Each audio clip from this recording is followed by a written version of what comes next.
Acclamez Jésus. Souverain sur la terre, souverain dans nos vies.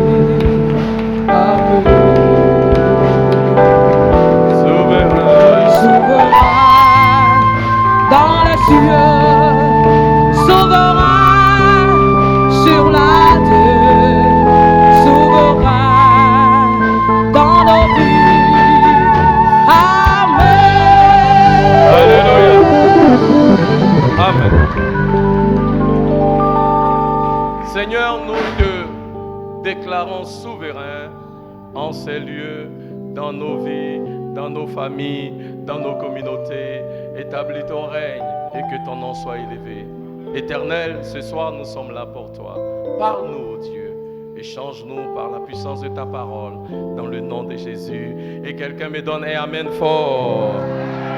Amen. Gloire à Dieu. Veuillez vous asseoir dans la présence de l'Éternel. Merci au groupe de louanges. Soyez bénis. Alléluia. Amen. Pour tous ceux qui nous font l'honneur de nous visiter pour la première fois, que Dieu vous bénisse. Bienvenue à Bethel. Alléluia. Amen. Nous voulons rappeler à l'Église, tous les vendredis de ce mois d'octobre, nous nous sommes retrouvés, ou dirais-je, nous nous retrouvons tous les vendredis pour prier pour la nation. Amen. Ce vendredi, c'est le dernier vendredi du mois d'octobre. Et vous savez que les élections sont prévues pour samedi 31. Vous suivez un peu l'actualité. S'il vous plaît, venons ensemble vendredi. On va prier pour le pays. Alléluia. Nous avons dit vendredi dernier que nous voulons venir ce vendredi et rendre grâce à l'Éternel. Nous avons reçu une parole que Dieu, de cette situation, va faire surgir, alléluia, une nouvelle Côte d'Ivoire. Alléluia. Yeah. Amen. La parole qu'on a entendue, c'est que le Seigneur dit, the writing is on the wall. From the ashes shall rise up a new nation. C'est-à-dire que les Écritures sont déjà sur les murs et que de la cendre s'élèvera une nouvelle Côte d'Ivoire. Amen. Donc, alléluia. Yeah. Amen. Et nous croyons que Dieu prépare et que Dieu va manifester ces temps-ci une nouvelle Côte d'Ivoire. Et nous voulons nous retrouver vendredi à 19h pendant 1 heure pour rendre grâce à l'Éternel. Alléluia. Parce que nous croyons que Dieu est au contrôle. Amen. Et que toute la nation verra la gloire de l'Éternel. Alléluia. Toute la nation verra la gloire de l'Éternel. Amen. Gloire à Dieu. Que son nom soit loué. Merci. Allons à la parole du Seigneur. Jean chapitre 4, versets 34 à 36. Alléluia. Amen. Nous bénissons le Seigneur pour sa présence parmi nous. Nous rendons grâce à Dieu pour vous qui êtes venus si nombreux ce matin. Amen. Continuons de partager la bonne nouvelle de Jésus-Christ avec ceux qui ne le connaissent pas. Amen. Jean chapitre 4, versets 34 à 36. Nous continuons de parler de la moisson. Amen. La série des messages que nous avons commencé, c'est que la moisson est là. Amen. C'est la saison de la moisson.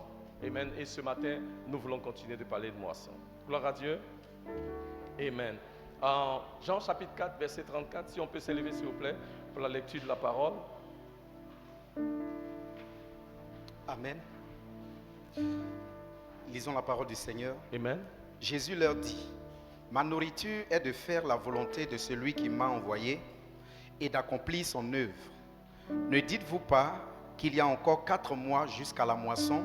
Voici, je vous le dis, levez les yeux et regardez les champs qui déjà blanchissent pour la moisson. Celui qui moissonne reçoit un salaire et amasse des fruits pour la vie éternelle, afin que celui qui sème et celui qui moissonne se réjouissent ensemble. Alléluia. Dis après moi, oh Dieu, merci, car la moisson est là. Amen. Veuillez vous asseoir dans la présence de l'Éternel. Alléluia. Bien-aimés, le passage que nous avons lu de Jean chapitre 4, versets 34 à 36, Jean chapitre 4, c'est l'histoire de la femme samaritaine. Alléluia. Et ici, nous voyons, après que Jésus se soit entretenu avec la femme samaritaine, les disciples qui reviennent de la ville, puisqu'ils étaient allés chercher la nourriture, et ils sont émerveillés de ce que Jésus parle avec une femme. Et Jésus leur fait comprendre que la moisson, le temps de la moisson, ce n'est pas encore dans le futur. Parce que des fois, nous pensons ou nous nous disons que la moisson, là, on a le temps. Amen. Mais Jésus leur dit que le temps de la moisson, en fait, c'est maintenant. Alléluia. Verset 35. Ne dites pas qu'il y a encore 4 mois jusqu'à la moisson. Voici, je vous le dis, levez les yeux, regardez, les champs qui déjà blanchissent pour la moisson. Jésus leur dit, la moisson, ce n'est pas dans le futur. La moisson, c'est maintenant. Et dans ce contexte-là, la moisson dont Jésus parle, c'est celle de gagner les âmes.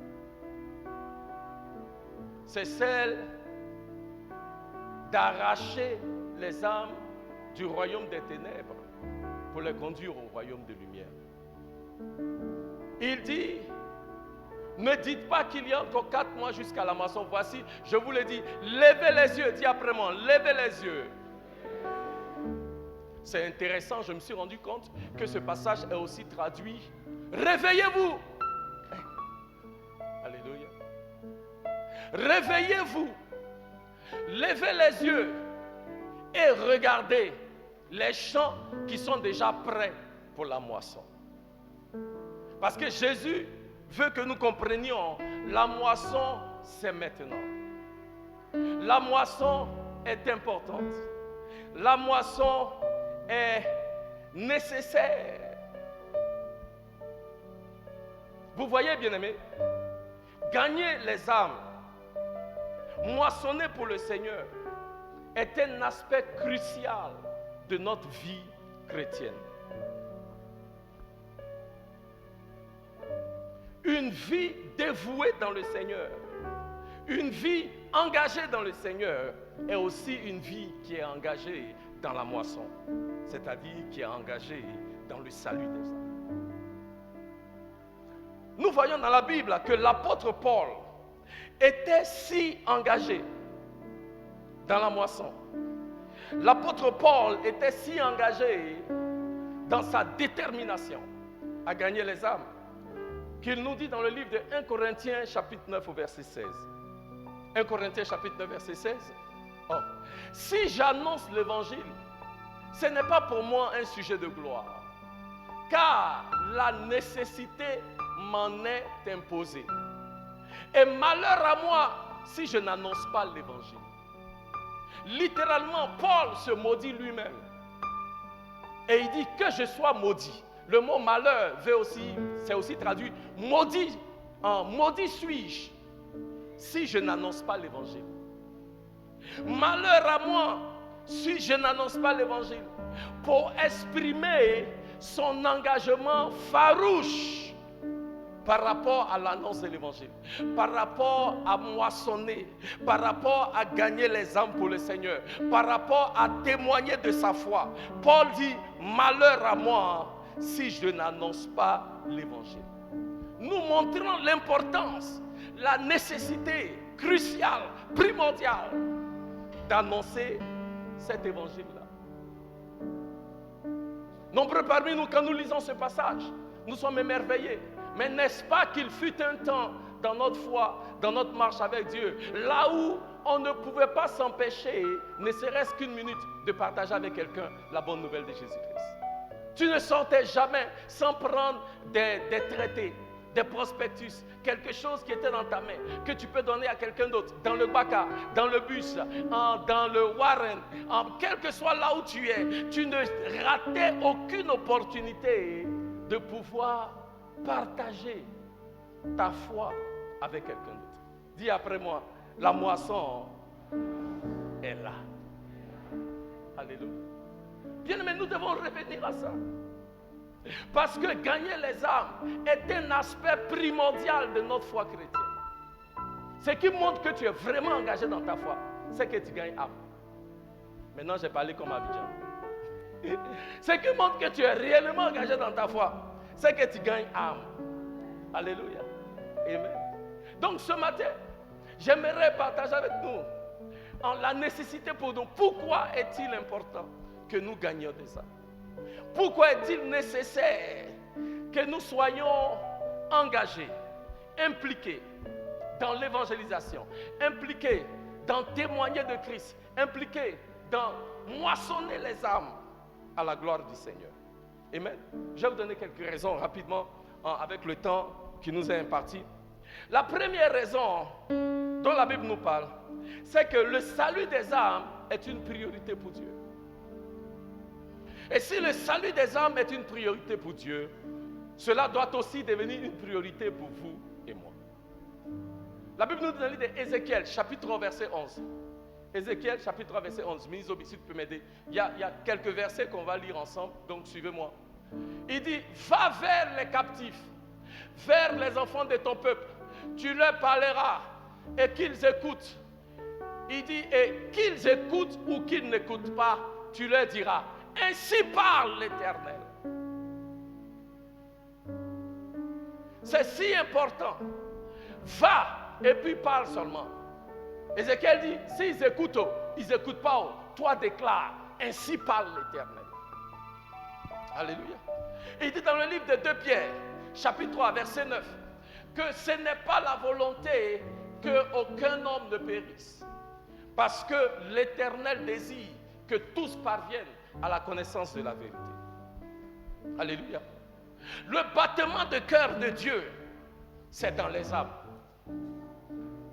La priorité du Seigneur, c'est avec les âmes. Le Seigneur ne tarde pas dans l'accomplissement de sa promesse, comme quelques-uns le croient, mais il use de patience envers vous, ne voulant pas qu'aucun périsse, mais voulant que tous arrivent à la repentance, que tous arrivent au salut. Dieu prend son temps. La Bible parle de la magnanimité de Dieu, c'est-à-dire le temps que Dieu prend. Le mot en anglais c'est forbearance. Ici on parle de patience, mais le mot en anglais c'est forbearance. C'est-à-dire que comment est-ce que Dieu attend que les hommes viennent à lui. Alléluia. Le temps qu'il prend pour donner l'opportunité à chaque homme d'entendre la bonne nouvelle, à chaque homme d'arriver et de parvenir au salut. Parce que c'est ça, sa priorité. C'est ce pourquoi son cœur bat. Alléluia. Et parce que cela est la priorité de Dieu. La Bible nous dit, parce que cela est sa priorité. C'est ce qui est dans son cœur. Jean 3,16 nous dit que Dieu a tant aimé le monde qu'il a donné son Fils. C'est-à-dire que gagner les âmes, arracher les âmes des ténèbres est si important pour Dieu, est si cher au cœur de Dieu, que Dieu a donné son Fils. Jean 3,16. Non seulement cela est important à ses yeux et il a donné son Fils, mais cela est si important à ses yeux qu'après qu'il ait donné son Fils, il a aussi envoyé son Saint-Esprit. Actes chapitre 1 verset 8, vous recevrez une puissance après que le Saint-Esprit survienne sur vous. Alléluia. Et vous serez quoi? Mais, oh, n'ayez pas peur. Vous serez quoi? Vous serez quoi?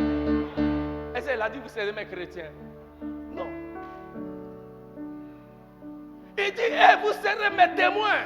Parce que ce qui est dans mon cœur, le seul pourquoi j'ai donné mon Fils, c'est pour témoigner à ceux qui ne le connaissent pas. Le seul pourquoi j'envoie mon esprit, c'est pour témoigner de ceux qui ne le connaissent pas. Donc on peut utiliser le Saint-Esprit pour guérir les malades, faire des miracles. Ce n'est pas mauvais. Mais Actes chapitre 1 verset 8 dit, quand le Saint-Esprit vient, il vient pour faire de vous et moi des quoi? Des témoins. Alléluia. Donc la priorité de Dieu, amen, c'est que c'est le salut des âmes. Et cela est important, cela est nécessaire et ça doit être important pour nous parce que Dieu veut voir les âmes sauvées. Alléluia. 2. Le salut des âmes est important parce que le salut des âmes provoque la joie dans les cieux. Le mot en anglais c'est triggers, c'est-à-dire déclenche. Mais moi j'utilise le mot provoque ou déclenche la joie dans les cieux. Luc chapitre 15, verset 10. Luc chapitre 15, verset 10. Regardez. De même, je vous le dis, il y a quoi? Pardon, mais vous dormez? Il y a qu'à m'asseoir. Hein? Ok, donc si vous ne voulez pas que m'asseoir, dites pasteur, il faut envoyer. Ok, ça peut aller. Ah, lisons ensemble, ne vous endormez pas. C'est ça le problème à l'église là. Les messages comme ça là, ça ne vous plaît pas. Je te dis. C'est à te dire, reçois. Actuellement, tout le monde dit, wow, pasteur, faut envoyer. Asseyez-vous, je vais vous enseigner matin là.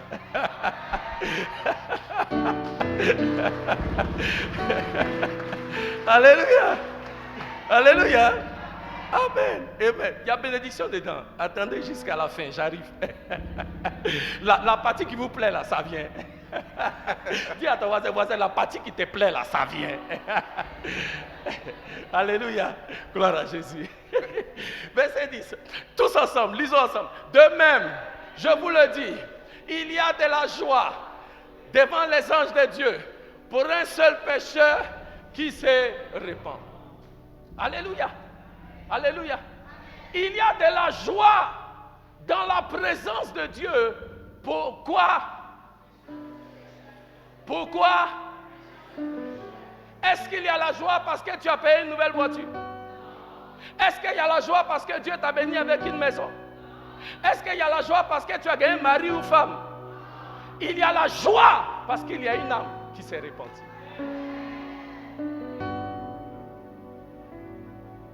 Donc, bien-aimés, la priorité principale pour nous qui sommes enfants de Dieu, c'est de voir comment on peut donner la joie au ciel. Oui. Parce que vous savez quoi? Je me suis rendu compte. La Bible dit ceci. Galates chapitre 6, verset 7. Ce qu'un homme sème, c'est ça qu'il va récolter.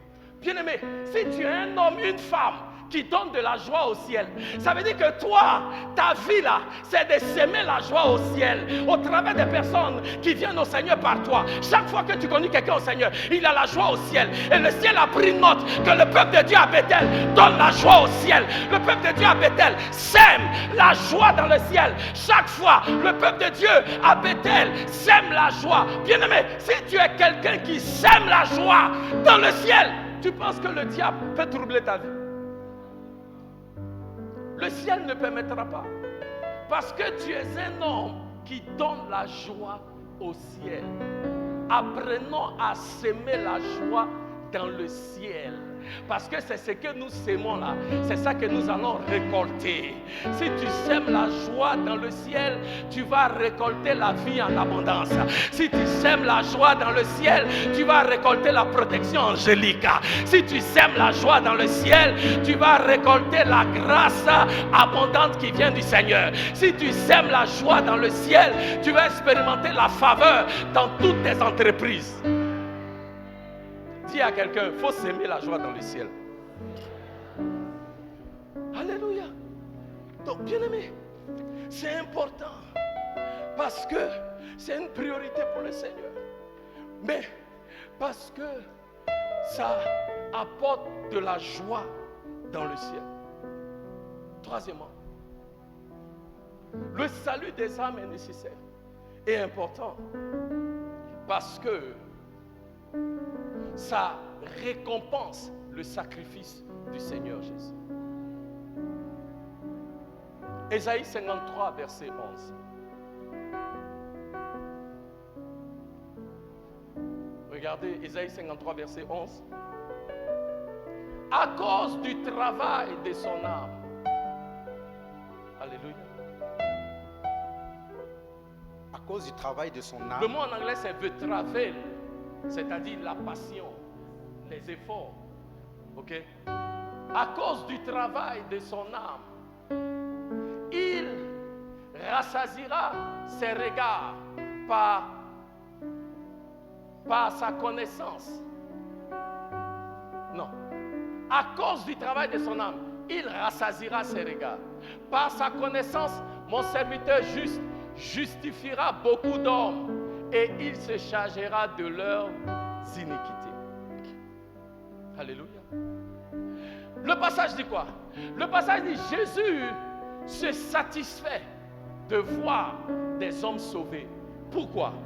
Parce que quand les hommes sont sauvés, ça montre que son sacrifice n'était pas en vain. Parce que si aucun homme ne sera sauvé, maman Balé, donc pourquoi Jésus est mort à la croix? Ce n'était pas nécessaire. Quand une âme vient au Seigneur, ça valide le sacrifice du Seigneur Jésus.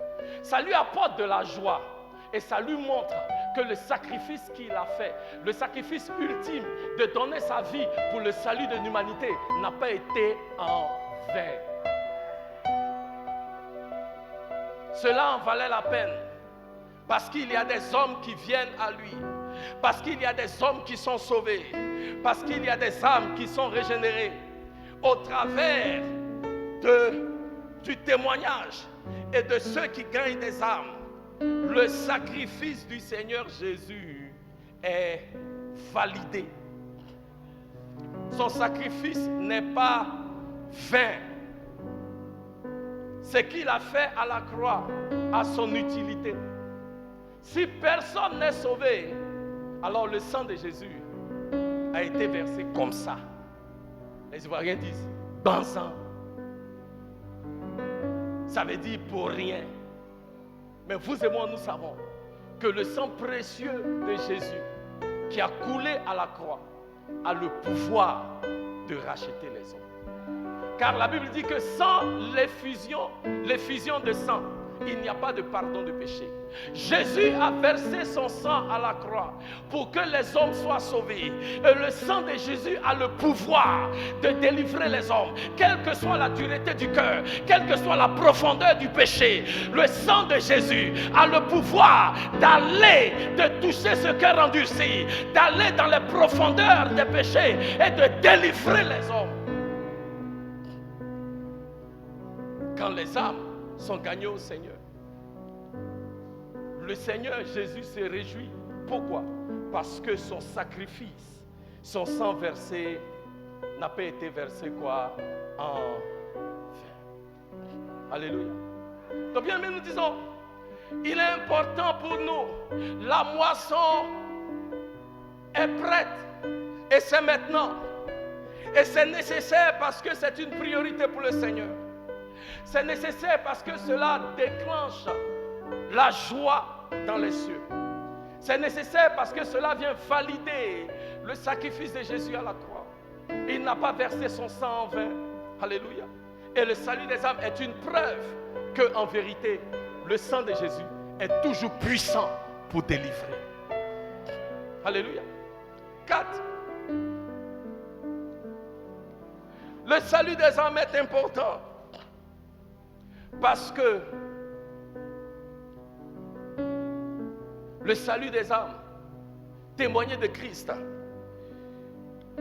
va secourir des multitudes des tourments de l'enfer.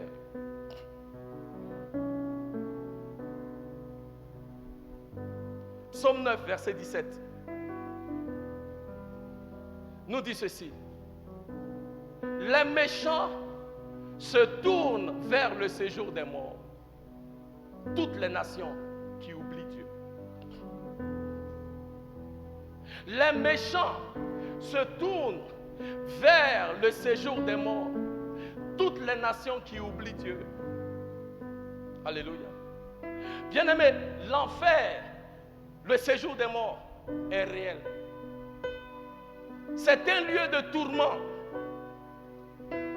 Et à moins que les hommes ne soient arrachés du royaume des ténèbres, ils vont finir en enfer. L'enfer est réel. Que tu le crois ou pas, l'enfer est réel. Ouais, l'enfer est réel. Et c'est un lieu de tourment. Il dit, les méchants se tournent vers le séjour des morts. Toutes les nations qui oublient Dieu. La Bible dit dans le livre de Luc, chapitre 16, parlant de l'histoire de Lazare et l'homme riche, qu'il y avait un homme appelé Lazare qui était à la porte d'un homme riche qui n'avait rien. Et la Bible dit, un jour, Lazare est mort et il fut conduit dans le sein d'Abraham. Alléluia. Le Saint Abraham est le lieu là où tous les justes dans le Seigneur étaient conduits avant la mort et la résurrection du Seigneur Jésus. Et l'homme riche est mort. Et la Bible dit, il s'est retrouvé en enfer. Dis après moi, en enfer. L'enfer est réel. Et cet homme s'est retrouvé en enfer. Si vous avez le temps, lisez l'histoire, Luc chapitre 16. Et il dit, pendant qu'il était en enfer, il a vu Lazare dans le sein d'Abraham, qui était le paradis à l'époque. Lazare dans le sein d'Abraham. Et il lui dit, Père Abraham, envoie Lazare pour qu'il mette son doigt dans l'eau, pour que je puisse me désaltérer, car le lieu là où je suis dans les tourments.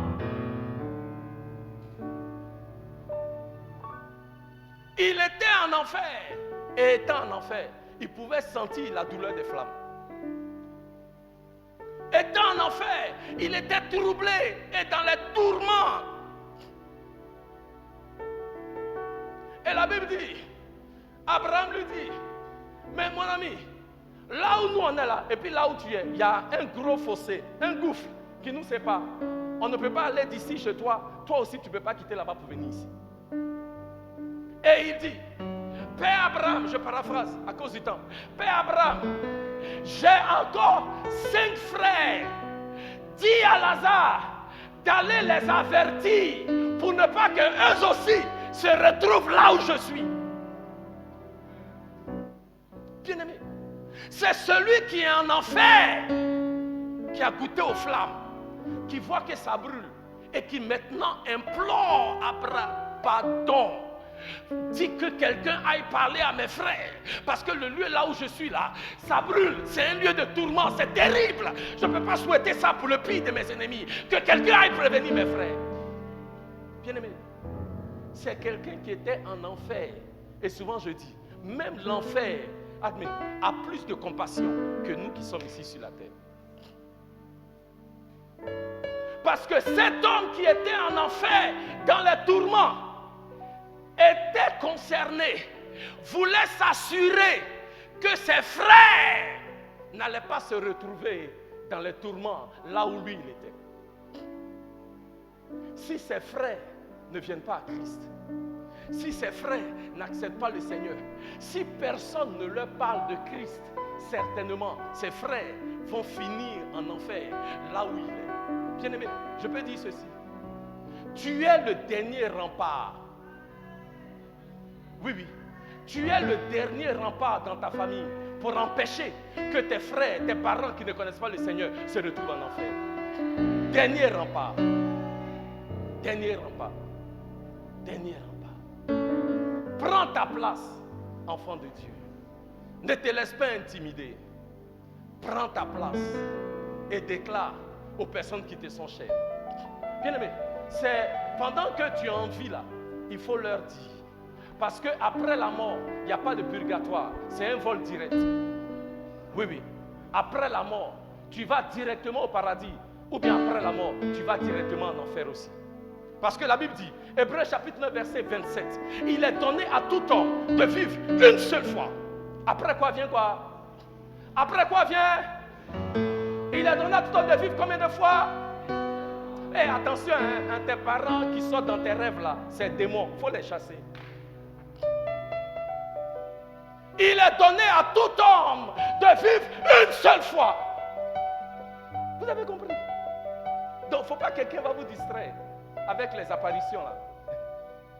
Oui, parce qu'il est à tout homme. En tout cas, peut-être si c'est démon. Mais si tu es homme là, tu vis une fois. Yeah. À tout homme, il est donné de vivre une seule fois. Après quoi vient quoi? Le jugement. C'est fini. C'est pourquoi Jésus a dit, dans le livre de Luc, quand il était sur la croix, entre les deux brigands, et qu'il y a un qui lui a dit, mais si tu es Dieu, sauve-nous et sauve toi-même. Et l'autre brigand qui était à côté lui dit, mais cet homme n'a rien fait. Et il lui dit, Seigneur, souviens-toi de moi quand tu seras dans ton royaume.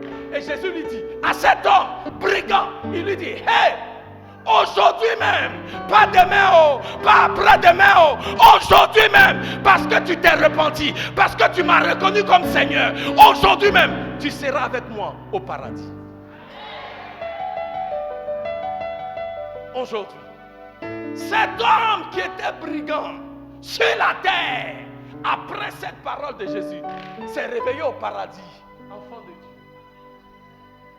Cet homme qui était peut-être un rejeté de la société, un bon à rien, s'est retrouvé au paradis, à Kazimaya, sur une escorte d'anges. Parce qu'il a accepté Jésus comme son Seigneur et comme son Sauveur. Alléluia. Bien-aimé, j'ai dit, tu es le dernier rempart. Car la Bible dit que Dieu, il a dit, Paul a dit aux geôliers, dans le livre de Actes des Apôtres, chapitre 16, il dit, je crois à 16, 41, il dit, crois dans le Seigneur Jésus et tu seras sauvé. Il dit, toi et ta famille. Toi et ta famille. Bien-aimé, dans toute famille, Dieu prend une personne. Cette personne-là, c'est toi. Et c'est au travers de toi que les musulmans de ta famille viendront au Seigneur. C'est au travers de toi que les sorciers de ta famille viendront au Seigneur. C'est au travers de toi que les athées de ta famille viendront au Seigneur. De par ton témoignage. Au travers de ton témoignage. C'est par ton témoignage que les gens qui ne connaissent pas le Seigneur viendront au Seigneur. Tu es le dernier rempart. Tu es le dernier rempart. Et c'est pourquoi nous devons prendre, moissonner les âmes au sérieux. Les jours dans lesquels nous vivons sont mauvais. On ne sait pas quand Jésus va revenir. C'est aujourd'hui. Pendant que ces personnes-là sont encore en vie. Si tu dis que tu aimes quelqu'un, tu dois être plus concerné par l'âme de cette personne, plus que autre chose. Car la Bible dit, il dit, à quoi sert-il à un homme de gagner ce monde et de perdre son âme? Et il dit, qu'est-ce qu'un homme peut donner en échange de son âme? Ça veut dire quoi? Ça veut dire que sur la terre, la commodité la plus expensive, excusez-moi, je parle anglais, la commodité la plus chère, c'est ton âme. C'est pourquoi, quand vous rencontrez les gens là-bas dehors, au lieu de voir combien d'argent ils ont, voyez si leur âme est sauvée.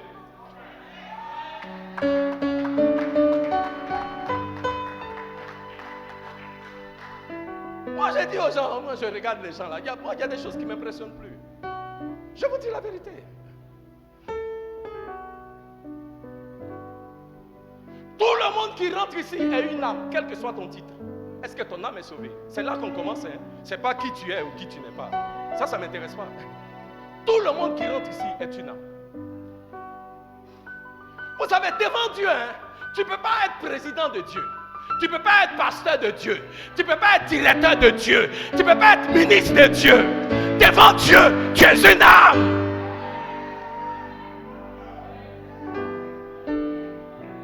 Donc je vous dis la vérité, surtout dans nos églises, il faut qu'on aille au-delà de ces considérations. On est dans des considérations qui sont purement charnelles. Et les âmes des gens sont perdues. Ils te disent qu'ils vont à l'église, mais ils ne sont pas sauvés. Pourquoi? Parce que nos priorités sont ailleurs. Notre souci premier, je vous ai parlé la semaine dernière de ce que l'église n'est pas. Notre souci premier, c'est est-ce que ton âme est sauvée? Toute personne qui rentre dans cette église-là est une âme potentielle qui doit être gagnée à Christ. Period, c'est tout.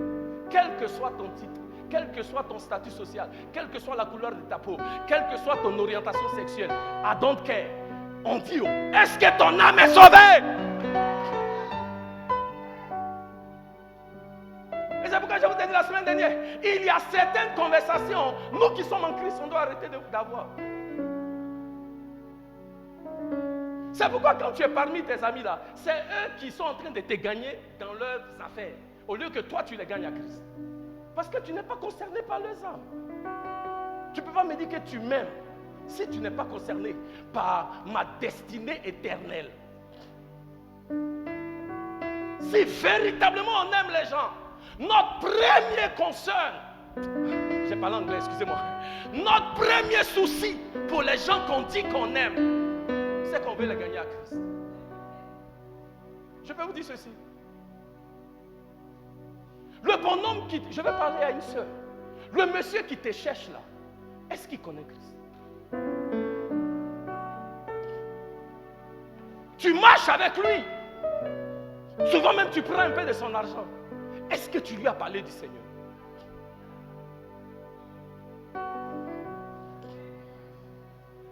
Est-ce que tu lui as parlé du Seigneur? Je vous préviens, ne venez pas me présenter des musulmans ici que vous allez marier. Je ne suis pas dedans. Ne venez pas me présenter des personnes ici qui ne connaissent pas le Seigneur que vous voulez marier. Parce qu'avant que tu l'amènes à moi, déjà toi-même, tu lui as parlé du Seigneur.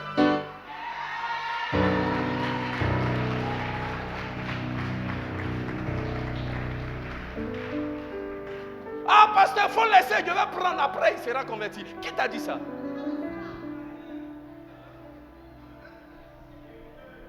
Si tu dis tu aimes quelqu'un, tu ne peux pas ne pas dire à cette personne, mon frère, ma soeur, si tu ne connais pas Christ, ton âme est condamnée. Ton âme est condamnée. Mais souvent vous avez peur. Parce que vous pensez que non, vraiment, si je lui dis ça, est-ce qu'il va venir encore? Aïe. J'ai dit à une soeur, laisse. Quand Dieu enlève là, c'est parce qu'il y a un pétrolier, il t'a préparé quelque part. Et les mamans célibataires là, je vous ai dit non, que la partie que vous aimez là arrive. Est-ce qu'on peut acclamer le Seigneur?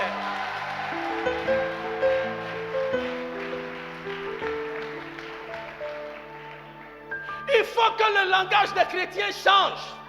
Tu ne peux pas être plus concerné par l'argent que la personne va te donner que son âme qui va périr en enfer.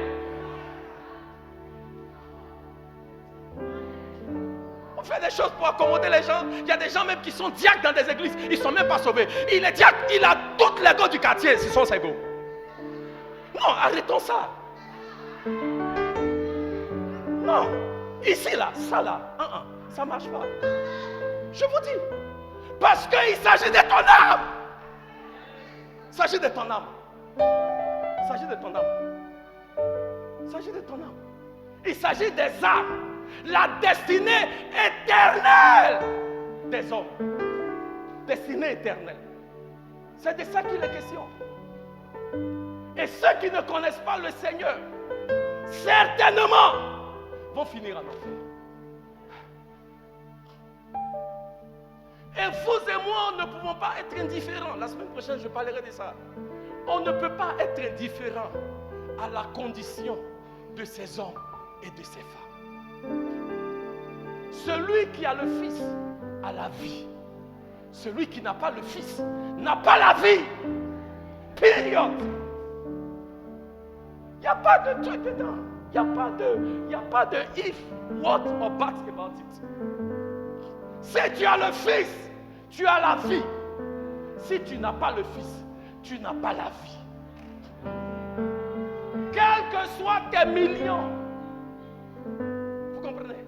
Quel que soit ton statut social, tu as le Fils, tu as la vie. Tu n'as pas le Fils, tu n'as pas la vie. Et la responsabilité de chacun de nous, en tant qu'enfants de Dieu, c'est de nous assurer que ces gens-là connaissent le Seigneur. Il y a une autorité de ce pays qui est décédée cette semaine. La première chose, quand j'ai vu, j'ai dit, oh Dieu, j'espère que son âme était sauvée. Bien-aimé, est-ce que c'est notre premier réflexe en tant qu'enfant de Dieu? Si ça ne l'est pas, il faut que ça change. Il faut que ça change. On doit être concerné par l'âme des gens, le salut des gens, les amis que nous avons. Est-ce que nous voulons les voir sauvés? Parce que je vais vous dire ceci, si tu n'es pas en train de témoigner à tes amis du Dieu que toi tu sais, eux ils vont te témoigner du Dieu que eux ils servent. Oui, je vous dis la vérité. Oui, voilà. Donc c'est soit c'est toi qui les gagnes dans ton royaume, ou bien c'est eux qui vont te gagner dans leur royaume. Il n'y a pas midi 14 dedans. C'est parce qu'à l'église, on n'est pas honnête avec nous. Parce que depuis tu marches avec le bonhomme là, depuis tu marches avec la fille là, quel jour tu lui as parlé de Jésus? Mais vous marchez ensemble et tous les dimanches, toi tu viens t'asseoir à l'église ici. Aïe! Il faut que ça s'arrête. Il y a une forme, il y a une culture chrétienne aujourd'hui qui est vraiment, ça me fait de la peine. Parce que c'est comme si les chrétiens ont honte de leur foi. Oui, c'est comme si on a honte de notre foi. C'est à peine même si tu veux que les gens sachent que tu sers le Seigneur. Mais si tu as honte de ta foi, si tu ne vas pas témoigner de ta foi, comment ces gens-là seront sauvés? Il y a des gens que moi je ne peux pas sauver. Il y a des gens que toi seul peux sauver. Toi seul, toi seul. Il y a des gens que toi seul peux sauver. Moi je n'ai pas moyen de les atteindre là où ils sont là. Mais toi tu peux les sauver. Qu'est-ce que tu fais de ça? Et ce qu'il faut que nous comprenions, c'est que chaque âme que tu ne sauves pas est destinée à l'enfer.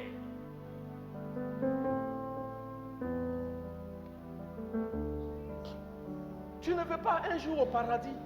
Parce que certains parmi nous, on est sauvés. On dit, ah, je suis sauvé, je serai au paradis. Oui, c'est vrai, tu seras au paradis.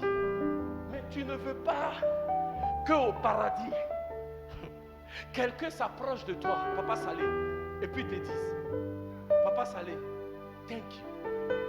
Merci. Parce que à cause de toi, je suis ici aujourd'hui. Papa Salé, si tu ne m'avais pas parlé, je ne suis pas sûr que j'allais arriver là où je suis là. Papa Salé, si tu ne m'avais pas parlé, actuellement là, j'étais en enfer dans des tourments. Papa Salé, si tu ne m'avais pas parlé, je ne sais pas où mon âme sera aujourd'hui. Bien-aimé, je veux encourager l'église, église de Jésus-Christ, église de Bethel. S'il vous plaît, s'il vous plaît. Nombreux parmi nous avons des amis qui sont dans le monde. Bien-aimé, là où tu sais que tu es bien sauvé là, c'est quand les gens commencent à te fuir. Parce que chaque fois qu'ils sont autour de toi, tu vas parler de Jésus. Oui. Parce que c'est là que tu sauras qui sont tes vrais amis. Et il faut que les gens sachent. Bien-aimé, si on ne t'a pas encore dit que tu exagères, c'est que tu n'es pas bien sauvé.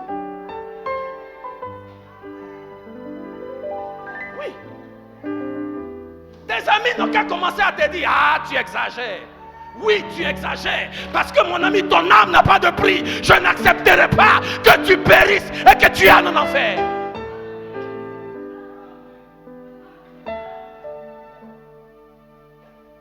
Bon. Oh, je prêche bien que vous ne dites amen. Je prêche mieux que vous ne dites amen. Il faut que je m'arrête. 5. Il est important pour nous, et puis j'en aurai fini, je vais conclure avec ça, que nous gagnions les âmes. Il est important pour nous de moissonner, parce que cela honore le Père. Proverbe chapitre 14, verset 28. Regardez ce passage, et puis on en aura fini. Je veux qu'on lise tous ensemble. Quand le peuple est nombreux, c'est la gloire d'un roi. Quand le peuple manque, c'est la ruine du prince. On peut lire tous ensemble, s'il vous plaît. Quand le arrêtez-vous là, arrêtez-vous là. Où est la gloire du roi? Où est la gloire du roi? Ok, très bien. La gloire du roi, c'est quand le peuple est quoi? En Côte d'Ivoire, il y a un royaume qu'on appelle le royaume de l'Indénié. Qui a déjà entendu parler du royaume de l'Indénié? Royaume de l'Indénié. Il ne faut pas avoir peur. Si tu as entendu, lève la main. On est tous ivoiriens. Très bien. Baissez les mains. Qui connaît le roi du royaume de l'Indénié? Et qui connaît le nom du roi du royaume de l'indénié.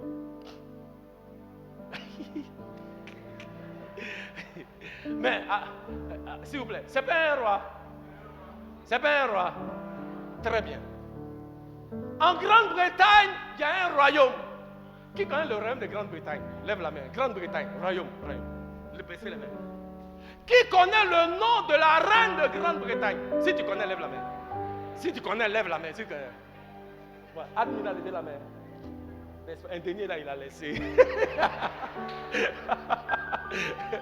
Alléluia. Il connaît. Quel est le nom de la reine d'Angleterre? Quel est le nom de la reine d'Angleterre? Très bien, laissez-moi vous aider. Pourquoi se fait-il, Admin, que nous tous on connaît le nom de la reine d'Angleterre, mais aucun de nous ne connaît le nom du roi de l'Indénié? Est-ce que tu comprends, champion? La différence est dans le fait que la reine d'Angleterre est plus honorée parce que les gens qui sont derrière elle sont plus nombreux que le roi de l'Indénié. Et Dieu dit, je suis honoré quand il y a une multitude de gens qui sont derrière moi. Bien-aimé, quand tu témoignes, quand tu conduis les gens au Seigneur, il y a plus de personnes avec le Seigneur qu'il n'y a avec le diable.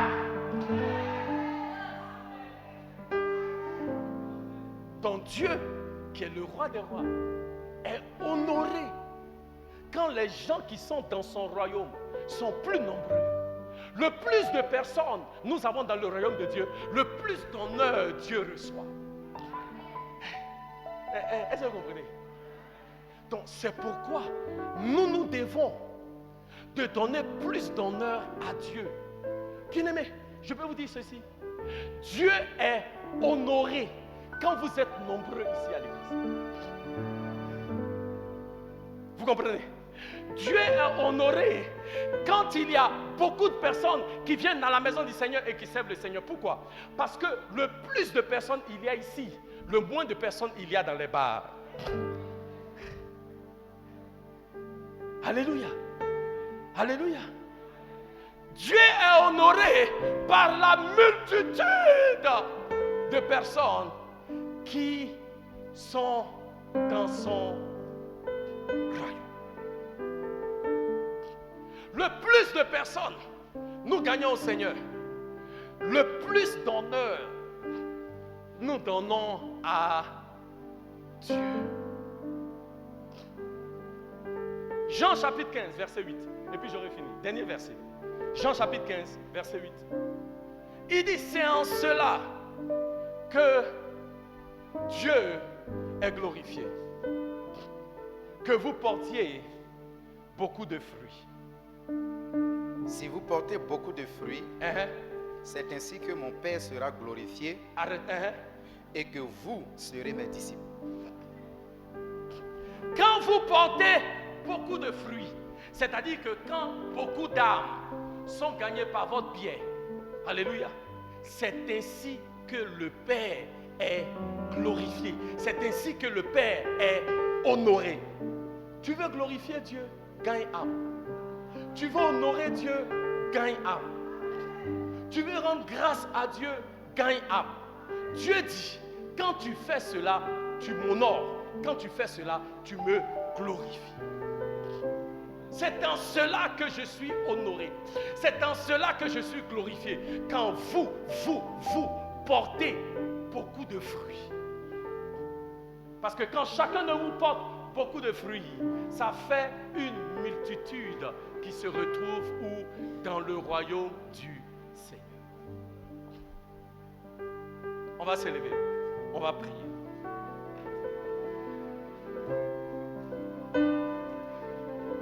Il est important, bien-aimés, que nous donnions une priorité à ce qui est prioritaire au Seigneur.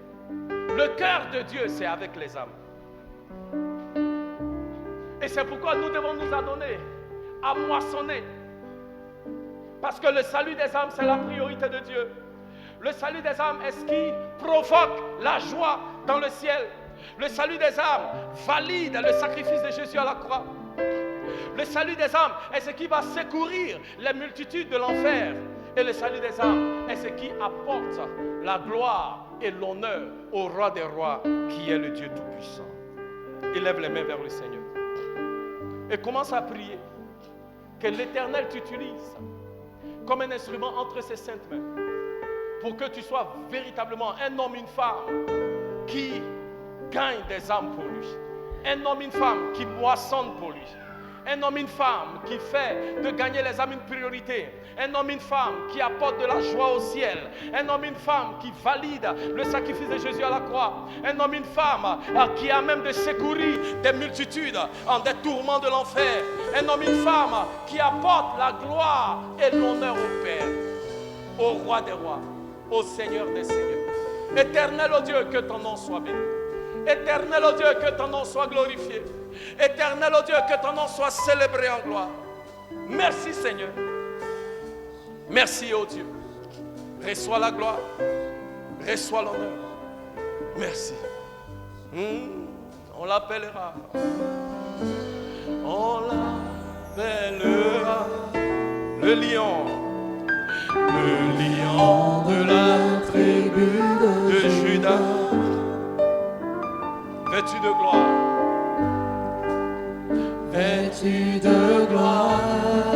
Le Fils de l'homme. Le Fils de l'homme reviendra. On l'appellera. On l'appellera. Le lion, le lion, le lion de la tribu de Juda. Vêtu de gloire, vêtu de gloire, vêtu de gloire. Vêtu de gloire. Oh, le Fils de l'homme reviendra. Oh, on l'appellera le lion de la tribu de Juda. Tous ensemble, vêtu de gloire, vêtu de gloire, vêtu de gloire, vêtu de gloire.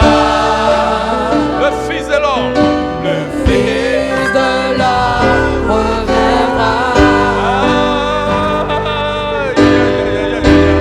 On l'appellera le lion de la tribu de Juda. One more time, vêtu de gloire, vêtu de gloire, vêtu de gloire. Le Fils de l'homme reviendra. On l'appellera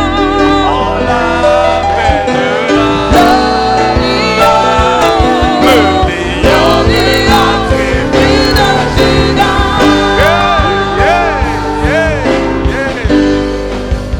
Vêtu de gloire. Le Fils de l'homme reviendra. On l'appellera, on l'appellera, on l'appellera le lion de tribu de Juda. Élève les mains vers le Seigneur. Jésus revient bientôt, bien-aimés. Et pendant qu'on adore le Seigneur, si vous êtes là ce matin et vous n'avez jamais reçu Jésus comme Seigneur et comme Sauveur, nous voulons prier pour vous. Alléluia. Amen. Votre âme a du prix aux yeux de l'Éternel. Votre âme a du prix aux yeux de l'Éternel. Et ce matin, si vous n'avez jamais accepté Jésus-Christ comme Seigneur et comme Sauveur, je veux prier pour vous. Alléluia. Si tu veux donner ta vie à Jésus, élève juste une main. Je veux prier pour toi. Y a-t-il quelqu'un ce matin? Tu as entendu la parole et tu veux donner ta vie à Jésus. La Bible dit, quand tu entends la parole de l'Éternel, n'endurcis pas ton cœur. Alléluia. Ce matin, tu dis, je veux donner ma vie à Jésus. C'est toi. Lève juste une main haut. Lève une main que je vois. Alléluia. Amen. Gloire à Dieu. Donc on va juste prendre une minute pour adorer le Seigneur. Amen. Si vous voulez accepter le Seigneur, vous pouvez toujours venir, nous allons prier pour vous. Mais on va juste prendre une minute pour adorer le Seigneur. Alléluia. Et après cela, on fera la bénédiction. Amen. On va chanter. Vêtu de gloire, vêtu de gloire. Élève les mains vers le Seigneur. Alléluia. Vêtu de gloire. Tous ensemble, le Fils de l'homme. Le Fils de l'homme reviendra. On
Alléluia.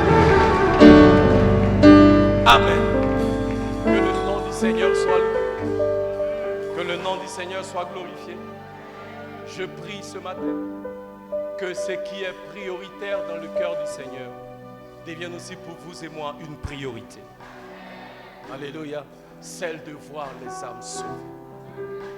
Dimanche prochain, je vais vous enseigner comment Jésus nous outille, comment Jésus nous équipe pour être des évangélistes efficaces. Alléluia.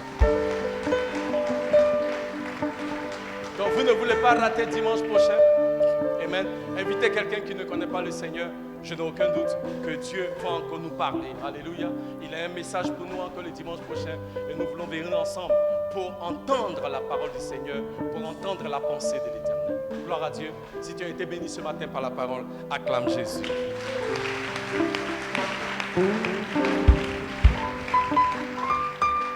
Alléluia. S'il vous plaît, cette semaine, nous voulons continuer de rester en prière pour la nation. Amen. Le jeudi, on sera là pour la prière. Mardi, dans les études bibliques, jeudi pour la prière. Vendredi, on sera là. Amen. Mais nous, on prie. Alléluia. Et nous avons la foi que c'est le plan de Dieu, le plan de paix, le plan de prospérité du Seigneur pour cette nation qui va prévaloir sur tout autre plan. Il faut dire Amen fort. C'est le plan de Dieu qui va prévaloir. Le plan de paix et de prospérité du Seigneur pour la Côte d'Ivoire, c'est ça qui va prévaloir. Alléluia. Donc tout au long de cette semaine, Église de Jésus-Christ, élevons la voix, prions. Et je sais que Dieu qui est fidèle et qui exauce les prières va nous exaucer et il va préserver la nation. Gloire à Dieu. Aussi, avant de faire la bénédiction, le dimanche dernier, le changement de nom de l'Église a été officiellement entériné. Alléluia. Donc officiellement, amen, le nom de l'église a changé et maintenant nous sommes Harvest. Est-ce qu'on va acclamer le Seigneur? Amen. Donc si vous voulez, légalement on a fait les changements, on a changé le changement de la constitution, on a entériné le fait que le changement de nom, les pasteurs de Bethel ont voté à 96%. C'est ça, non, si je ne me trompe pas.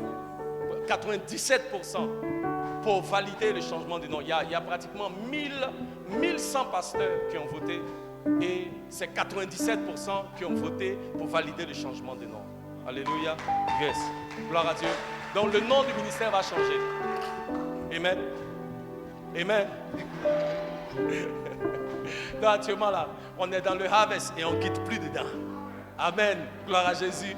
Amen. Donc nous bénissons le Seigneur pour ce qu'il fait. Seulement nous allons commencer à utiliser le nouveau nom à partir de janvier 2021. Alléluia. À partir de janvier 2021, c'est là qu'on va écrire, on va faire les panneaux et tout ça. Mais actuellement, on continue à s'appeler Bethel.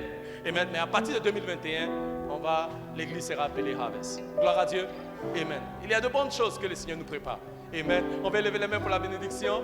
Amen. Je n'oublie rien. Seigneur, merci pour ce moment dans ta présence.